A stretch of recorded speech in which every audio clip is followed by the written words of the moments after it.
அனைத்திற்கும் முன் அல்லாதான். இது நம்ம வீடியோவோட டாபிக். இஸ்லாமிய வரலாறு தெரிஞ்சுக்கிறதுக்கு முன்னாடி உங்க எல்லாருக்கும் அஸ்ஸலாமு அலைக்கும். எல்லாத்துக்குமே ஆரம்பம் அல்லாதான். அவன் இருந்தான், அவன் மட்டும்தான் இருந்தான். அங்கிருந்துதான் படைப்பினங்கள் ஆரம்பிச்சது. இங்க இருந்துதான் இஸ்லாமிய வரலாறும் ஆரம்பிச்சு. அல்லாஹ் முதல்ல படிச்சது பேனா. அதன் மூலியமா எல்லா விஷயமும் எழுதப்பட்டது. உங்களோட வாழ்க்கையும் என்னோட வாழ்க்கையும். அதுக்கு பேர் தான் தக்தீர். இப்படி நம்மளோட தக்தீர் எழுதப்பட்டது எதுலன்னு கேட்டீங்கன்னா லவ்முல் மக்பூல். அது ஒரு புத்தகம்.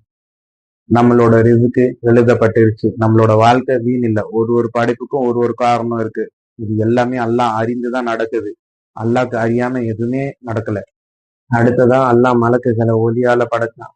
இந்த மாதிரி அடுத்தடுத்து வரக்கூடிய எபிசோடுகள்ல இது ஒரு சீரியஸா மேக் பண்ணி நான் போஸ்ட் பண்ணலான்னு இருக்கேன். இதுக்கு நீங்க இன்ஸ்டால இதை பார்த்தீங்கன்னா ஃபாலோ பண்ணிக்கிங்க. யூடியூப்ல பார்த்தீங்கன்னா சப்ஸ்கிரைப் பண்ணிக்கிங்க.